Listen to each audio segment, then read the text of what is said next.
welcome everyone to another wonderful talk from the British Sauna Society. My name is Charles Raison, and as well as helping out with science and health events, I'm also a director for the community sauna bars here in London.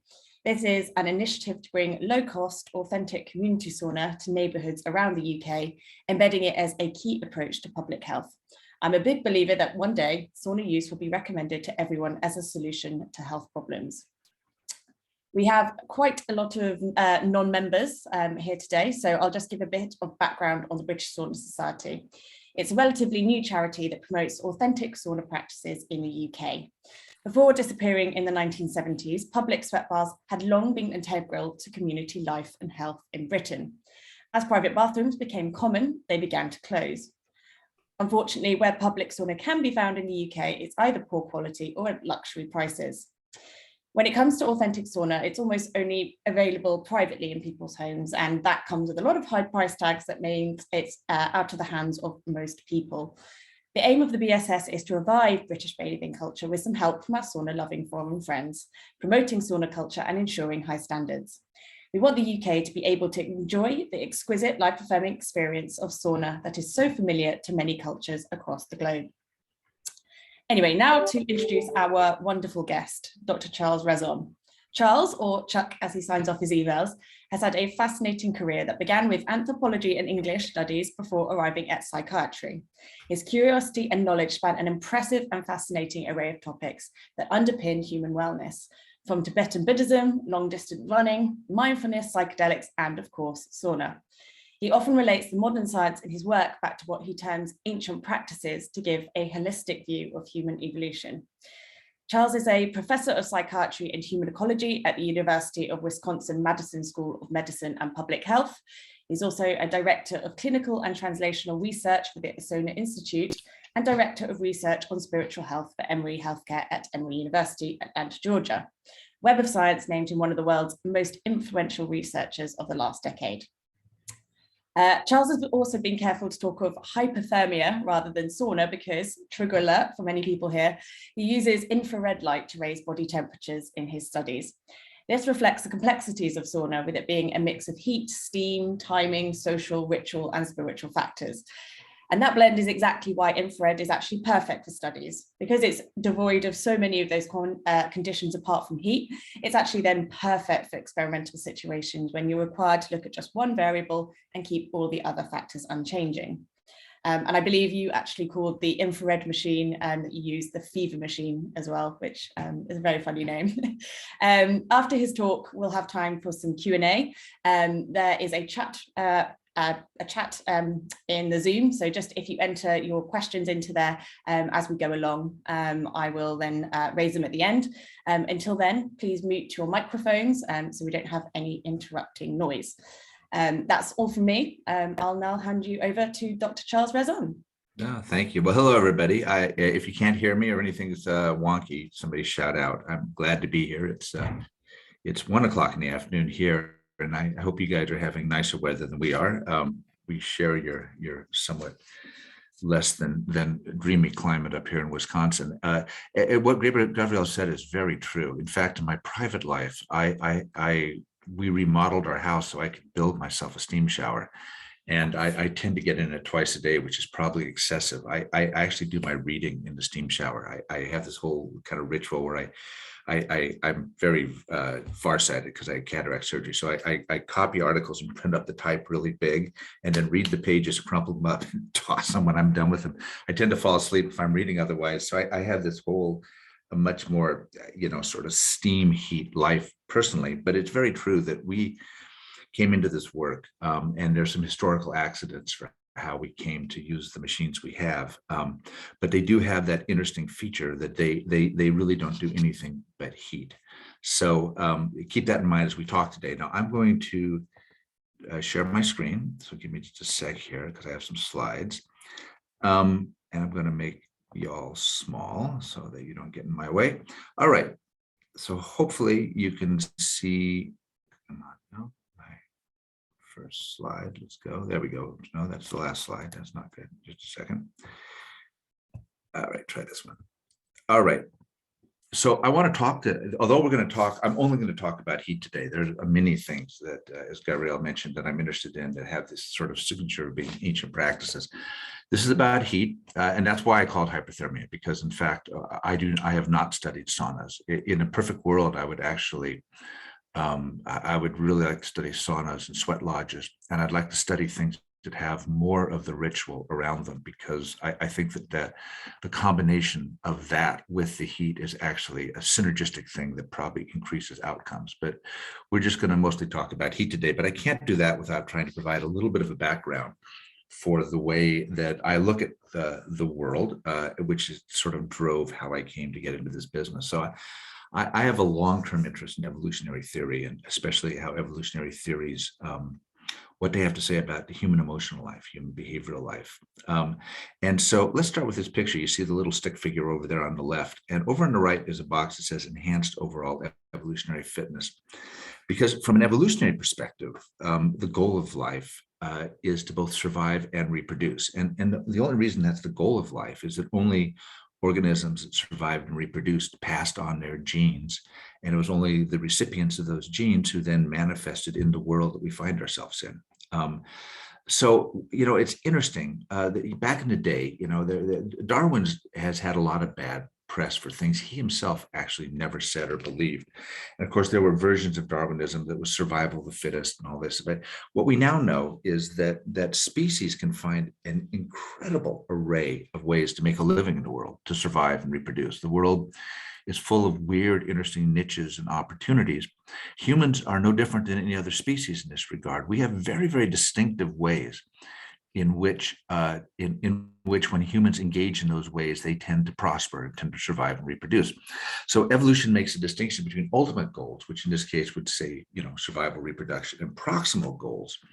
Proximal goals are the things that a species, in this case, desires for their own sakes without asking much question about why you desire it. And the reason you desire it is because across evolutionary time, members of the species that were more successful at accomplishing these proximal goals were more likely to survive and reproduce.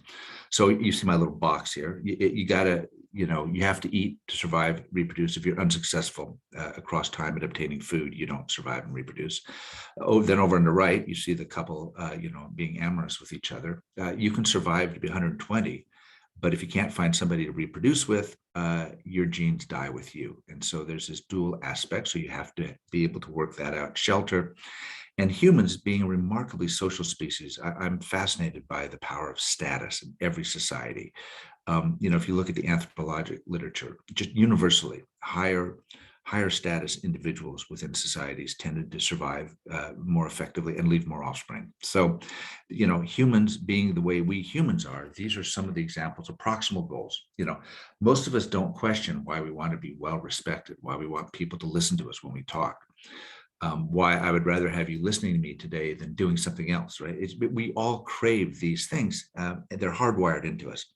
And so we live our lives and are willing to die around these kind of proximal goals. And across evolutionary time, to get to these goals, to hunt down dinner, to find a mate, to have shelter required a great deal of effort, a great deal of risk, and a great deal of commitment of time. All these things are in short supply in the world. They come at a cost. And interestingly, perhaps because humans were evolving these huge brains that allowed them to begin to understand the world differently, although this very kind of complex, more effortful pathway to various degrees has always been involved, but certainly was involved across the first hundreds of thousands of years of, say, human evolution, Homo sapiens evolution, our brains allowed us to do something odd, which was to develop a consciousness that allowed us to create something that have been called intersubjective realities. These are things that do not exist in the real world, like a stone or a mountain. They are things that exist within our mind, but not just within our individual mind. These are things that we all believe in, but that have no objective reality outside of our own belief systems. And there's a bunch of them, and they're hugely powerful in the world. For instance, nation states would be an example of intersubjective reality. Once a populace no longer believes in a nation, the nation dies. But if you think nations don't cause all sorts of problems, I don't have to remind you what's going on in the world right now. But to give you another example, let's take money, which I think is in some ways the most fascinating of these intersubjective realities. Because, if you ask what is money, where is it? I mean, nowadays, especially, it's just numbers on a computer somewhere. And yet people will live and die for those numbers. Because of those numbers, some people sleep on the street. Some people sleep in giant mansions. Why do we all agree to this? This is the power of an intersubjective reality. And for instance, money allows you to very nicely often short circuit that species typical pathway. If you have money, you don't have to hunt out your food. You have all sorts of mate choices. You automatically get high status and you get a super swanky shelter. So this is an example of how our consciousness arrived at such a way that there was this now evolutionary pressure to short circuit these more effortful species typical pathways, because first person to the prize generally wins the prize. Now there's a bunch of these of outcomes of our incredible invention of these intersubjective realities, right? So most of us now in the modern world have unbelievable physical ease. We're able to be sedentary in ways that our hunter-gatherer ancestors could not. We have available to us copious amounts of high-calorie food. Hunter-gatherers didn't tend to starve to death, but there were no fat hunter-gatherers. Always, energy is the limiting factor. It's the thing that organisms are perpetually after, and it explains eating, being eaten. We invested an incredible amount of energy across evolutionary time in these very expensive immune systems. We still need them, of course, but we have these intersubjective realities, things like antibiotics in particular, that keep you from dying from infections that would have killed you 150 years ago. The business about needing to have sexual desire satisfied because it's this innate drive in almost everybody. We have pornography. You can fantasize about the most beautiful, man or woman in the world. And then humans are this incredibly social species. And now we have all this online social life. You can have thousands of friends. These are all incredible hacks. They're all sons and daughters of intersubjective reality. And they should make us feel really great, because they save us a lot of time, a lot of trouble. And it is absolutely remarkable, though, that instead of making us feel great, every single one of the ones I have put up here are very powerfully predicted, very powerfully associated with depression. And this, if you haven't thought about this before, it's really worth a thought that all these amazing sort of effort savers should just make us happy as all stink. And in fact, they are very robustly associated with an increased risk of depression. So, inquiring minds want to know, how do we think about this? And I want to offer you a theory that it's not just my theory, but this is a version of these ideas that are floating around. And here's the idea that when you think about the fact that if we just say the last 6-7 million years of hominid ancestors, they were living a lifestyle that required significant effort, risk, and time to obtain food, mates, and survive. And when you think about this, I'm just going to read it to say it exactly. So that despite evolving this mandate to short circuit these sort of effortful species typical pathways whenever possible, hence the invention of things like money and such, selection, so evolutionary processes favored individuals who received a hedonic reward from the effort. So for example, if we think about hunter-gatherers and we think about perhaps people that were involved in things like persistence hunting, where you had to run these long distances to basically run down game. If every step you're taking is just misery, you're less likely to be successful at it than if you get a hedonic payoff, as if you get a thrill from the actual running. And similarly, if you bring the meat back to camp and everybody thinks that you're just awesome because you're now going to be able to feed the group, if you get a buzz from that, as opposed to going like, meh, I don't care, you're more likely to actually go out there and do the effort. And so we and others have argued that we have this inherited sort of built-in thing where we obtain this sort of deeply felt pleasurable reward from the effort, because those who did were more likely to do the effort. Those who were more likely to do the effort were more likely to survive and reproduce. It's a very simple idea. But there's an implication of this, which I want to suggest to you, which is I believe very strongly, and this undergirds a lot of the work we do, that even though we're in the modern world, we need some degree of species typical pathway exposure. And I'm going to call this adaptive stress. We need some degree of stress, some degree of these sort of species typical elements for success at proximally evolved mechanisms to confer sustained well-being.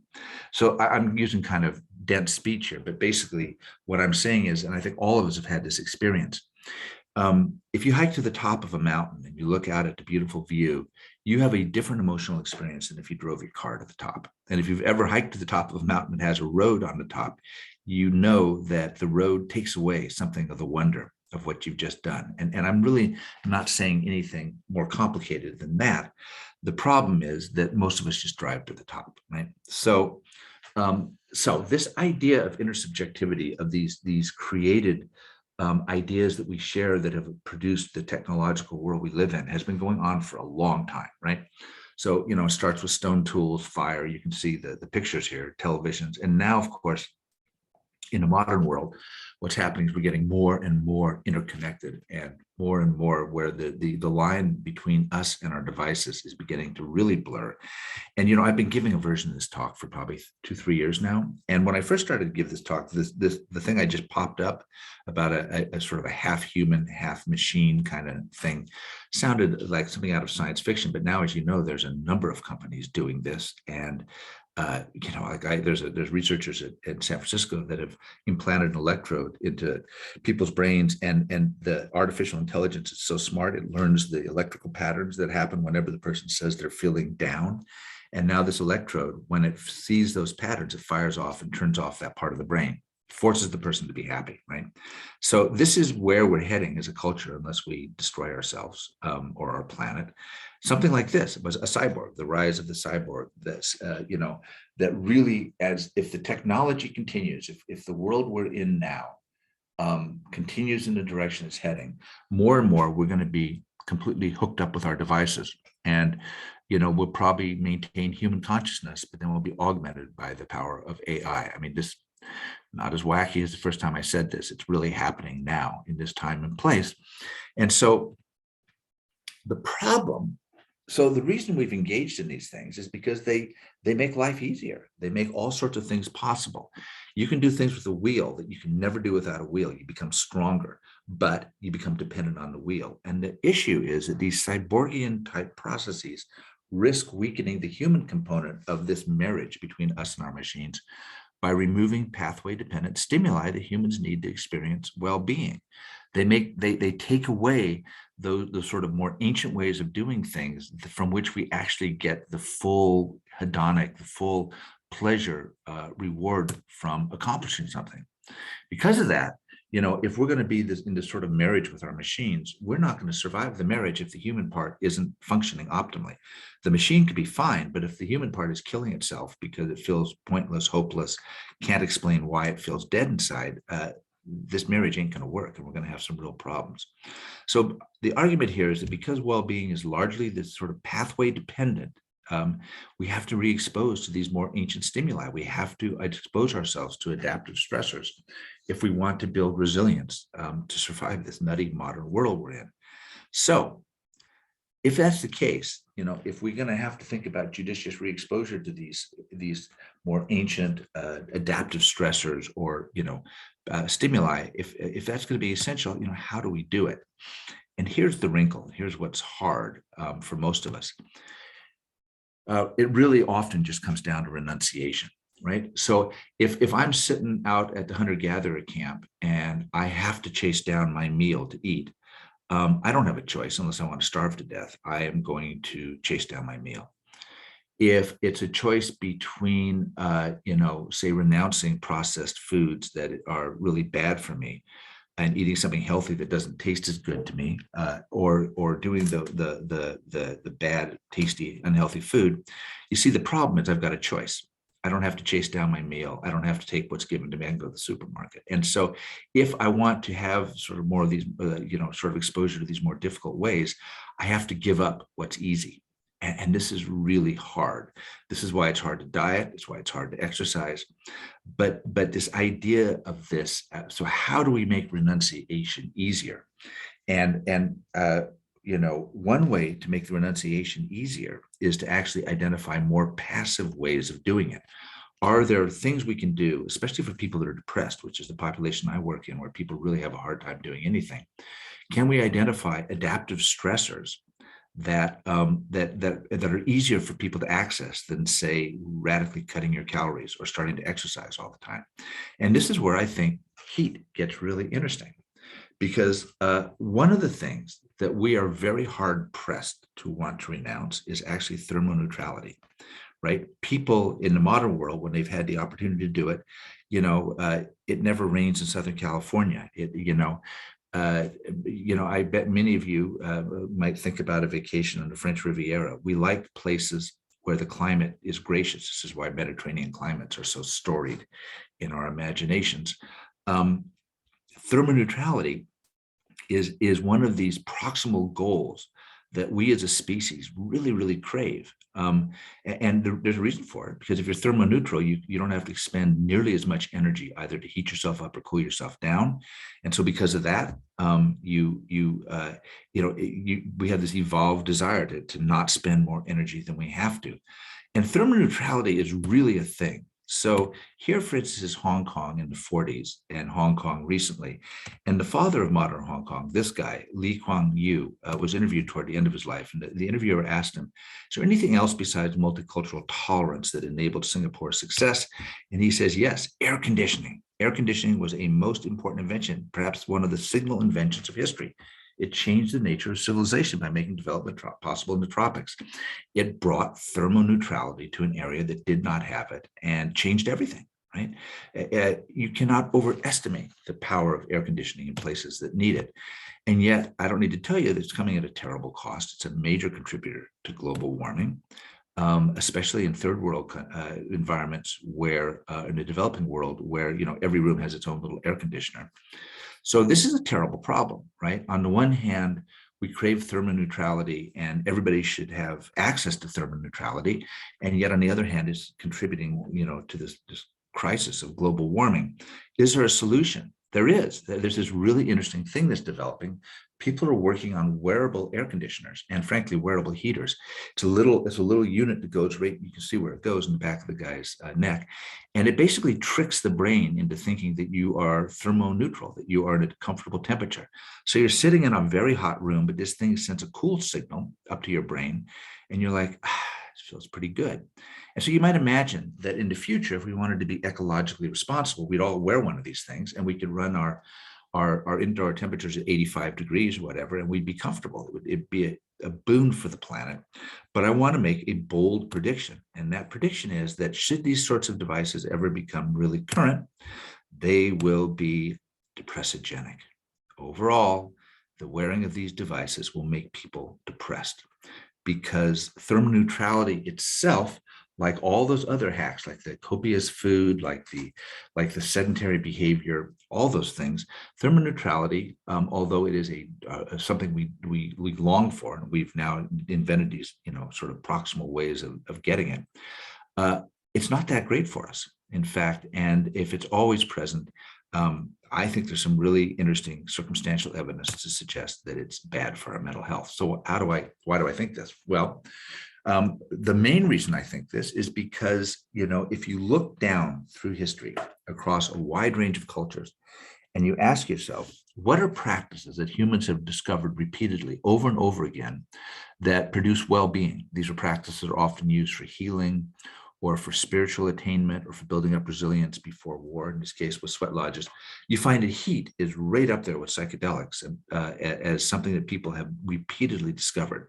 So many cultures in the world use time-limited exposure to high heat as a healing modality, and as I would say, as a well-being modality. So this tells you something, that the effects of this sort of high heat exposure were clear enough that people discovered it long before we had scientific instruments, and it's become part of so many cultures. And it's really quite remarkable. I've only been in a sweat lodge twice, but one time, man, I was in this Sioux Indian sweat lodge, and I mean, oh my God, it's dark and claustrophobic and smoky and hot. I was about to have a panic attack. I mean, it is not a pleasant thing, right? But when I came out of it, I felt renewed, empowered, And so, this is a signal. It also explains one of the stranger phenomena of the modern world to me, which is this crazy hot yoga business, right? So, we know yoga is probably good for your health, and especially many places, but, most places, there's many times of the year where you could do yoga outside and beautiful. And why do people pay a bunch of money to go do yoga in these swelteringly hot rooms? And the answer is because heat is an antidepressant.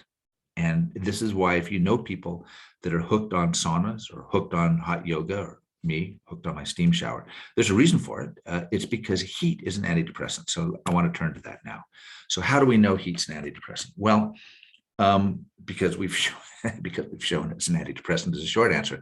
How did we come to show it's an antidepressant? Well, toward the end of this talk, you're going to see why I got so interested in body temperature and body temperature regulation. It actually came from my interest in Tibetan Buddhism. But because of that, I was teaching in Austria for a while. I'd fly over there and teach, and these two young students of mine shared my fascination with hyperthermia.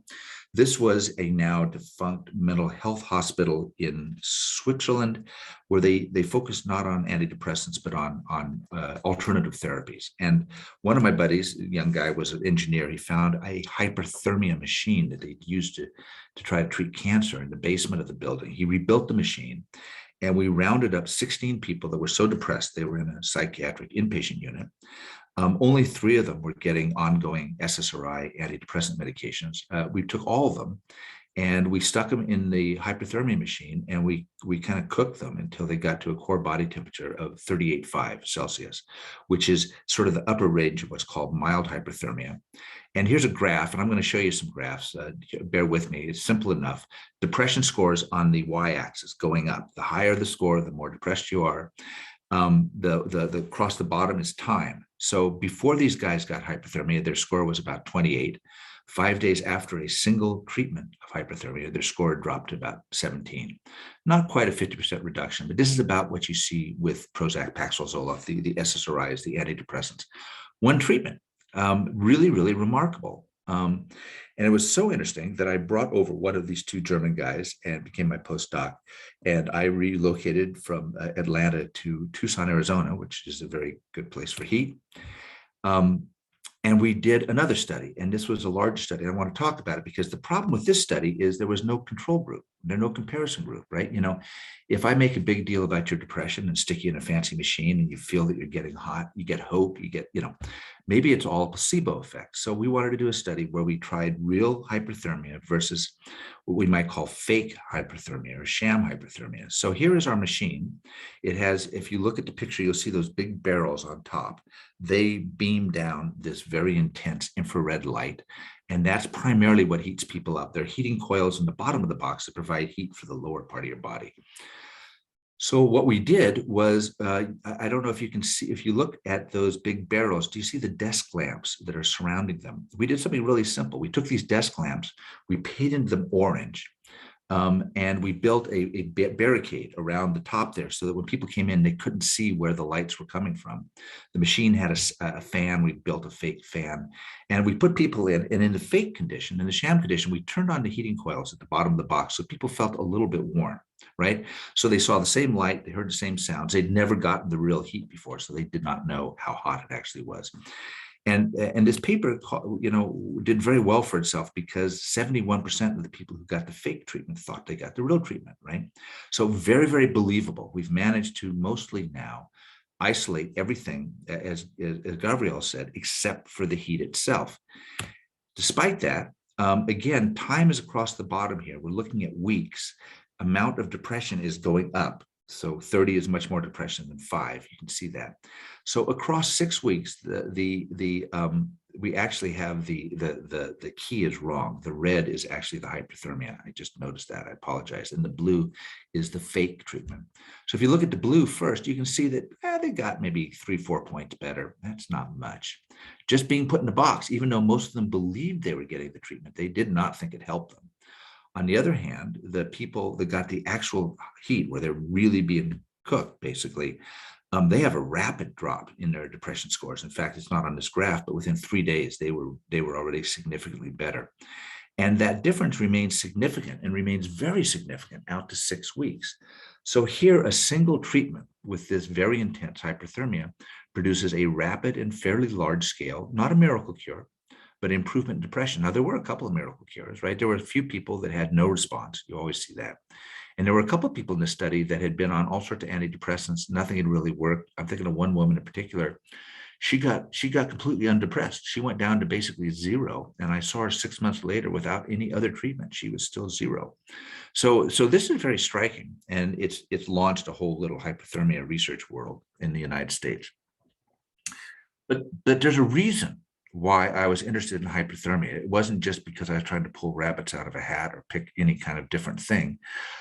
There is a robust literature showing that if you take groups of people with regular major depression, these are not sick people, but if you have major depression and compare them to people of the same age, same gender, same sex, who are not depressed, people with depression have elevated body temperature. So look over in the graph on the left, temperature is rising on the left in centigrade, and time in a 24-hour period is across the bottom. An old mentor of mine took a bunch of depressed people and he had them wear a rectal probe for 24 hours straight. So it's like a rectal thermometer up your butt, but nonstop. And he measured their body temperature. And then he rounded up a group of non-depressed, like we call control subjects. They're the black line. And you can see that the blue line is higher than the black line at all time points. Now, what was really cool was he then treated all these depressed people with a very, very powerful treatment. And they all got undepressed. And then he had them wear that rectal probe again. And when he did that, their body temperature dropped to be exactly on top of the folks, the healthy controls. This has been replicated in other studies. So we know that depressed people run elevated body temperature. And the other thing we know is that depressed people do not sweat. In fact, we've known this since the 1980s. In fact, in the 1980s, people had the idea that maybe you could measure how much people sweat to diagnose whether they were depressed or not. It's the same thing as a lie detector test. It's a thing called the galvanic skin response. And it's a very replicable finding. There's a whole ton of papers on this. It never made any big deal because nobody's going to see how much you sweat to see whether you're depressed or not. They're going to ask you if you're depressed. And it didn't really go anywhere. But it suggests that depression is a hyperthermic state, and a state where in general people have problems with what's called thermoregulatory cooling. They can't sweat, they can't cool off. And so we had this idea that because the pathways and this is the graph on the right, the pathways that control your ability to cool off, they overlap exactly with the pathways that regulate your mood. It's an incredible overlap. Mood and temperature run down exactly the same rails. Maybe if we stimulated those temperature sensitive pathways, we would thereby stimulate mood pathways. And if we provided heat in the body, maybe because the pathways that signal that heat response up to the brain are like a deep brain stimulator, maybe be kind of like a deep brain stimulator. So this is why we got into hyperthermia for depression. But there's an interesting implication, and I want to go back now to that study we did in Switzerland where we had 16 people without a control condition and talk about what we saw in terms of body temperature. Because interestingly, in this first study, we were able to measure core body temperature for 24 hours. And we did that for 24 hours the day before the people got their single hyperthermia treatment. And we measured it again for 24 hours, 5 days after the treatment. Now, if nature was simple, you would predict that if a depressed person is hot, you should cool them down. And if they're cold, you should warm them up. But the opposite is true. And if you think about it, you can see why, which is that if you're depressed and you're hot, it's because the pathways that should be working to cool you off aren't working very well. And so because you're the person with the thermoregulatory problem, if we approach that issue, you're the one that should most benefit. That's what the slide shows. What it says is that if you look at how undepressed people got after the treatment, that's the bottom, the more undepressed they got after the treatment, the hotter they were before they got the treatment. So the very people that were hottest did the best when you really heated them up even further. And that is a marker of this idea of an adaptive stressor, that you help people work on where the vulnerability in their system is. You don't overwhelm them, you don't blow them up. You give them enough of an exercise that you strengthen them.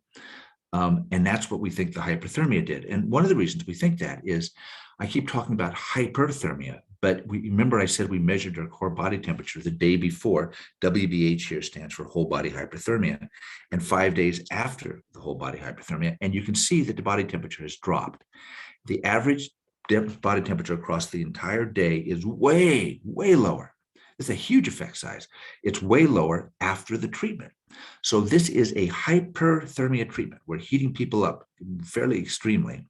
But if you look 5 days later, they're not hotter, they're cooler. So we've done something. That very heat has had this paradoxical effect where we've done something to sensitize those thermoregulatory pathways. We've made people more able to shed heat. And remember that depressed people have trouble shedding heat. If this was associated with the antidepressant response, maybe you'd think, well, the better they were at shedding heat, the more undepressed they'd be after the hyperthermia. That's the graph on the right. We're not talking about very big numbers here, but the correlation is very high.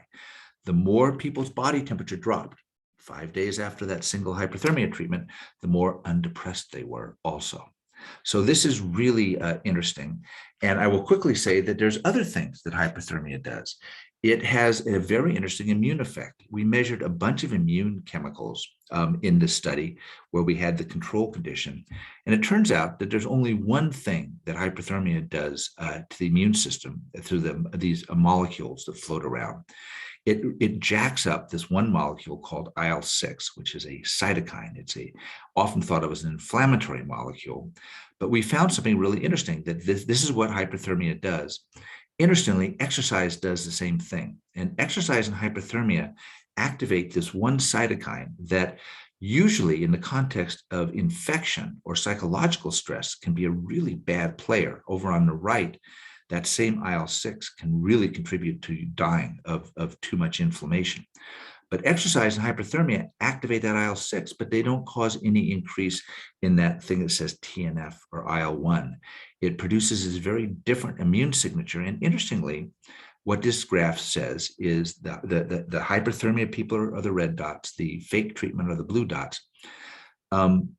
The more that hyperthermia, and even the control condition, because remember that it also increased body temperature a little bit because it had a little bit of heat in it. The more people warmed up, the more IL-6 they made. The more IL-6 they made, the better they felt, the more undepressed they felt 1 week later, 2 weeks later, 4 weeks later. So we have these two different pathways. We don't understand how they fit together yet, but these two different ways in which hyperthermia has physical effects that produce these long-term emotional benefits in depressed people that the benefits far outlast the actual presence of the hyperthermia itself. Now, I said, I'm almost done. I said that I got into this work because I was interested in Tibetan Buddhism. And if you don't know about something called Tummo, I recommend you read about it because, as I say here, it's the ultimate in self-induced hyperthermia for spiritual attainment. Let me just read this to you. This is by the woman you see on your left, who is Alexandra David Neal. She was a French woman who snuck into Tibet before the Chinese invasion, when Tibet was strictly off limit to foreigners. She dressed like a Tibetan, and she was able to observe all sorts of things that had never been seen with Western eyes directly.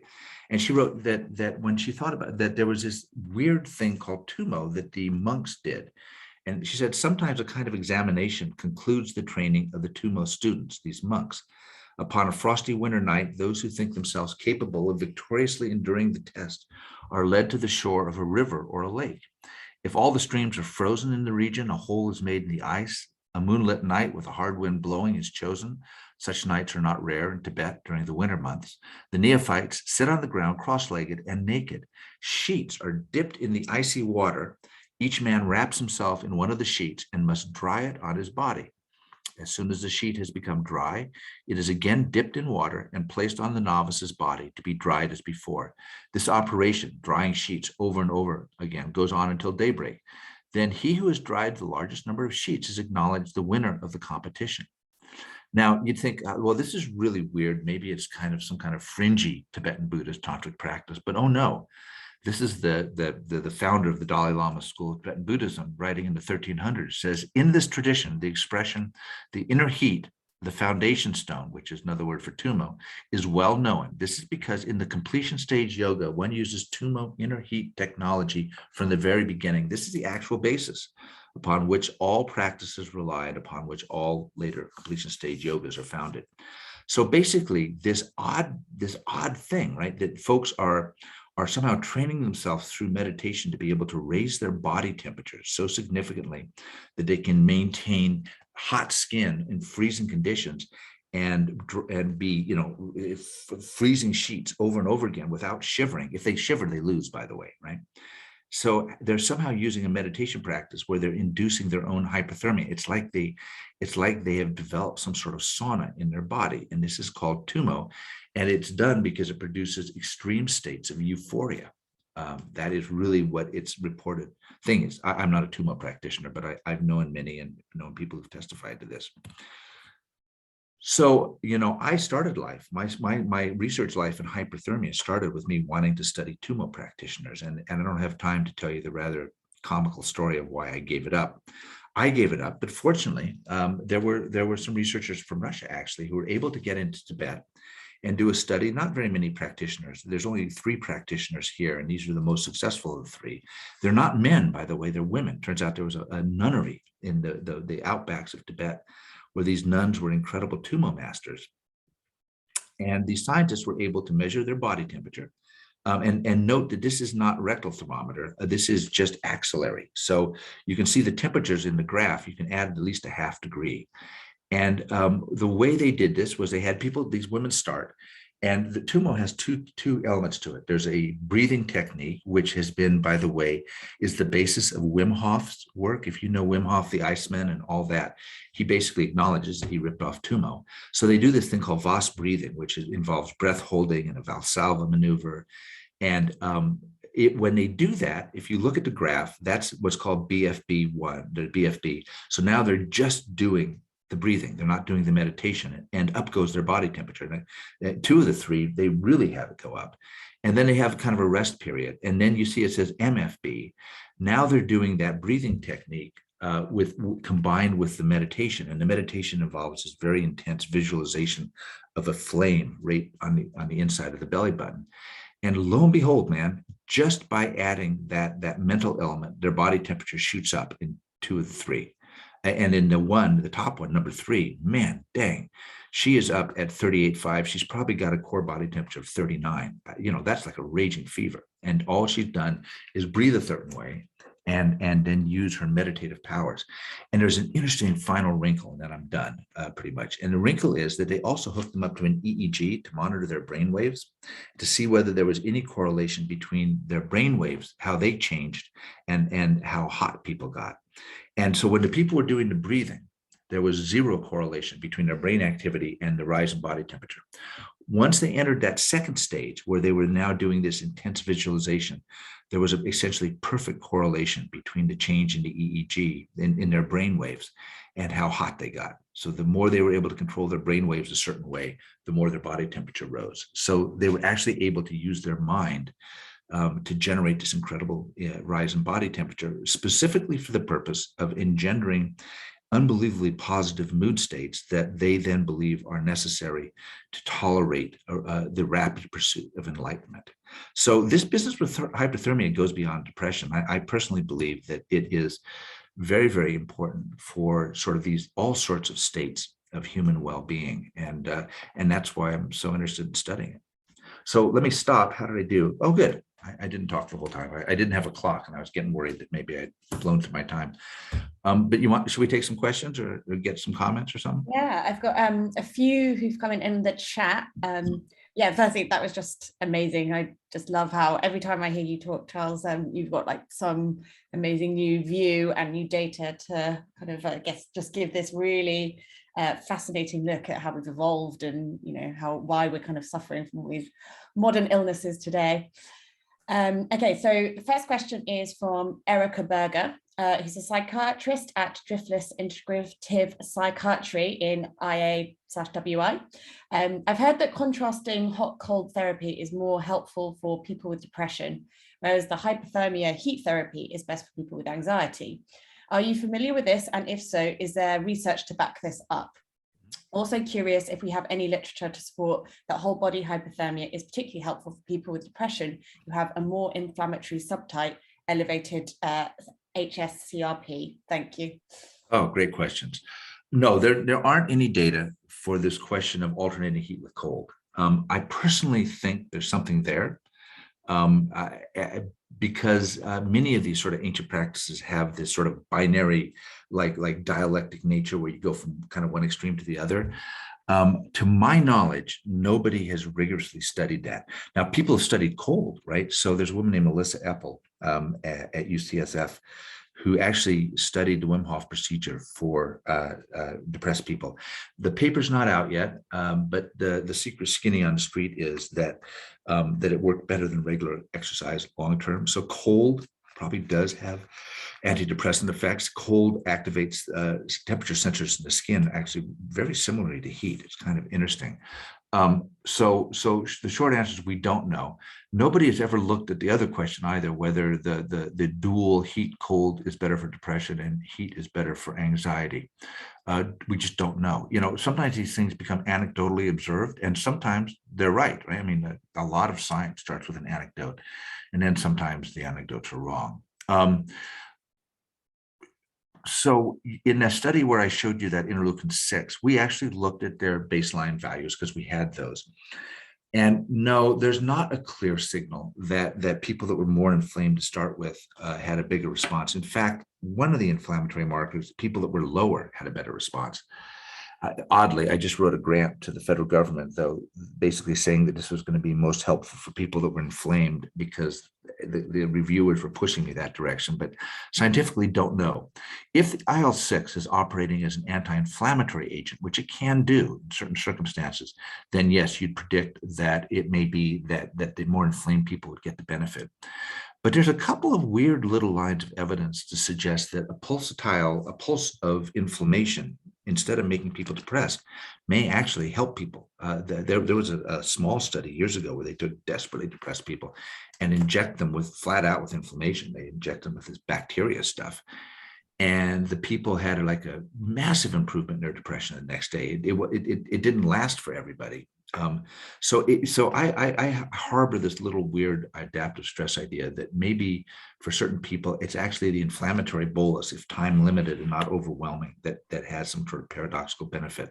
If we get funded, we're going to be able to answer this question. So stay tuned, because that's such a spot on. That's a great question. Whoa, great. Sorry, I've got my cat. Sarah from Breathways, who's also asking about contrast therapy. She was just asking, can you spell Melissa's name? Can I spell whose name? Melissa's name? Is that who you're talking about from the data from? Who's Melissa? I'm sorry, did I? Bit of the person who's studying. Oh, Alyssa. Alyssa Epple. Ah, yes. It's ELISSA. Hold on, that's terrible. I think she's got two S's, and her last name, I believe, has two P's, but bear with me here. Let me just, there she is. It's two S's in the first name and one P in the last name, Epple, E-P-E-L. She's the woman who popularized the telomere effect. You know, if you've heard that stress wipes out your telomeres, that's her. So she's kind of a famous gal, very, very successful researcher in San Francisco. And yeah, if you Google her, you keep an eye on the Wim Hof stuff. I keep telling myself I want to try the cold showers, and every morning I chicken out. It's really bad. So what I will say, one of the advantages of heat is, although, you know, in our hyperthermia machine, as I said, it's uncomfortable, but it is less noxious than cold. And I'm not saying though that's a knock against cold. That noxiousness of cold and the fact that you've done it is a bit like a sweat lodge, right? There's not just a biological thing there. There's also the hero's journey, right? That you've managed to, you know, conquer something that's difficult. You know, you conquer a small difficult thing and then it inspires you to have agency in other areas. But one of the advantages of hyperthermia as a depression treatment is it's easier to get people into that than it is to get them to hop into the cold water. Definitely.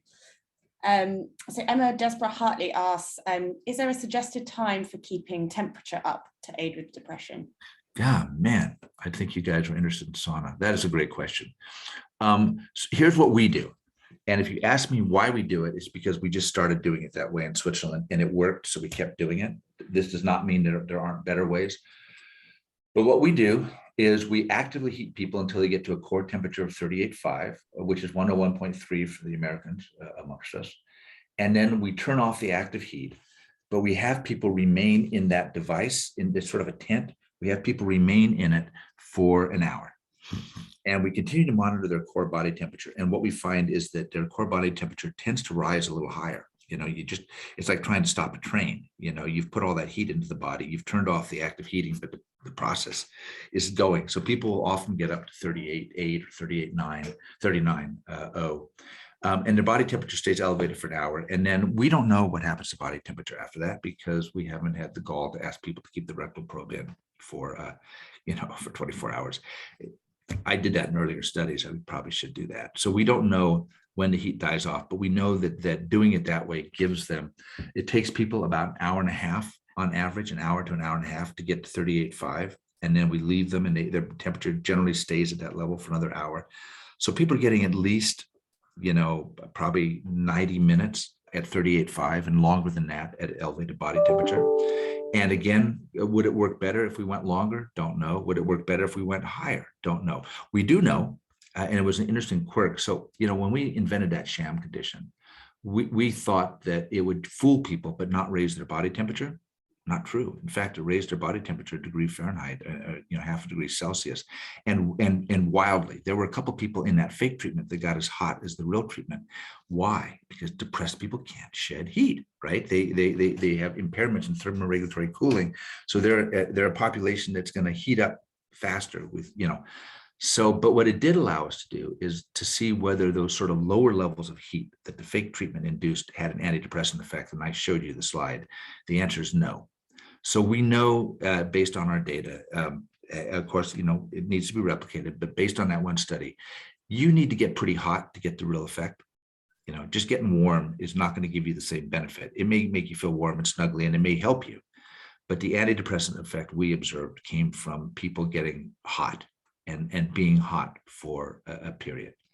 And again, it'd be interesting to see if you plunge people into the ice tub, would they get the same benefit because you're interrupting that elevated time of elevated body temperature? These are studies that definitely somebody should do because we just don't know. I'm working at a public sauna in Germany, and I have to leave because I have to heat up the people. Smiley face. It made me so happy to do this. Thank you. Sure, exactly. My pleasure. Yeah, this is really interesting. I mean, you folks could really do citizen science also. There's a number of us that are really interested in this. So we're chatting to a group at the University of Coventry. So I kind of mentioned we did the community sauna bars project. Yeah. We're actually also going to go for a sauna after this. But yeah, so they are an exercise, they're kind of, I think started with exercise physiology. And so, yeah, we're chatting to them about possibly doing a kind of crowdsourced approach to, I guess, asking people, because obviously we have loads of bathers, tons coming in, and we hear the anecdotal data about how it's helping people, and quite specific things. I think I've kind of noticed, like particularly people who appear to have autism spectrum disorder. Mm-hmm. They've kind of said, it's great, they kind of get this social experience, but I think there's some degree of it helping them manage their symptoms. So we'd kind of love to be able to, give them this kind of way of tracking that and start putting data to all of those stories that we're hearing. Yes, and indeed, there is one study in autism where they put them in hot baths, and also there's this old observation, now that you mentioned it, that many autistic children actually have a reduction in their symptoms when they're febrile. Yeah. Really, I mean, they got the flu or whatever, and their sociality improves, right? So that's a really interesting sort of indication target. I know of the hyperthermia work, that comes out of Germany, Stefan Heckel, our collaborator, machine builders in Germany, a lot of use for autoimmune conditions, fibromyalgia. These are all things that there's some data for it, and it's probably really helpful for also. Yeah, you guys could really, folks could do this. It's, and it'd be very, very interesting. And it'd be a nice, you guys know about all this Finnish data, the Lockinen folks, are you aware of this, that they did this like 30-year study in thousands of men. And it wasn't a sauna study, but they asked about, in Finland, they asked how often people use the sauna, and somebody got the bright idea of then going back and saying, well, how 30 years ago when this started, how often did you use the sauna? And because it was Finland, they divided people by 4 or more times a week, which, but the people that use the sauna on a more regular daily basis were let's see, 60% less likely to have died in general, 60% less likely to have developed dementia, about 60% less likely to have had a heart attack or a stroke. Weirdly, less likely to have developed a psychosis, a psychotic depression. And so there are these really intriguing sort of, longitudinal data. It's not a randomized study, it's just observational, but suggesting that indeed recurrent sauna use, if you guys don't know those data, you need to dive into them immediately, because it's a whole data set that really, again, doesn't prove, because you didn't take one group and randomize, and, but it's very consistent with the likelihood that, that repeated sauna use is beneficial for a whole bunch of mental and physical conditions. I love about that study is that because it's Finland, they started at 1 because they couldn't find a big enough group. Yeah, exactly. Yes, so I do kind of wonder if there was a similar study in somewhere like in London, where there's lots of people who don't sauna, and what that jump between 0 and 1 would be. I guess just one question from me. So it was fascinating seeing those kind of 2 brain pathways that show how interlinked thermoregulation and mood is. What's your theory on why those 2 things have co-developed? Like, what's the? I mean, well, yeah. So this is a great question. So my buddy Chris Lowry, who's really the kind of biologic guru of the group, and is a neuroscientist who studies serotonin. There's a whole story of inflammation and serotonin. Because it's pretty clear, he's done studies in animal models, right, where he can heat up the little rat. So he did these cool studies where in mice and rats, where he showed that if you heat them up, they get the same response as if you give them Prozac, right? I mean, an antidepressant. It's wild. But he can look into their brains, and it turns out that heat has very specific effects in the brain. It really is kind of a deep brain stimulator, and the areas, some of the key areas it targets are these serotonin cell bodies in the midbrain, an area called the raphe nucleus. And so there's no doubt that frankly, like psychedelics, that heat is doing something serotonergic. And how that fits in with the immune picture, we know that those chemicals are all tied in with each other, but we haven't figured that out yet. That's one of the great sort of questions in front of us to try to work out. So I wish I could tell you more, but citizen science, real quick, how can you do that? There are simple questionnaires. You might try something.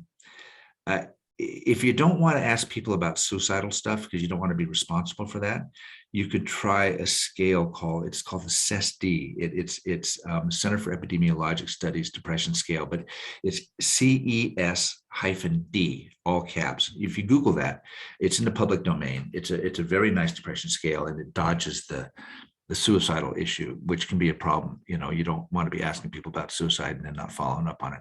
But yeah, it's a nice scale. The GAD-7, GAD-7 is a great anxiety scale. The WHO-5 is sort of the standard well-being scale. These are short scales. People can do this stuff in 10 minutes, right? And so it'd be really interesting.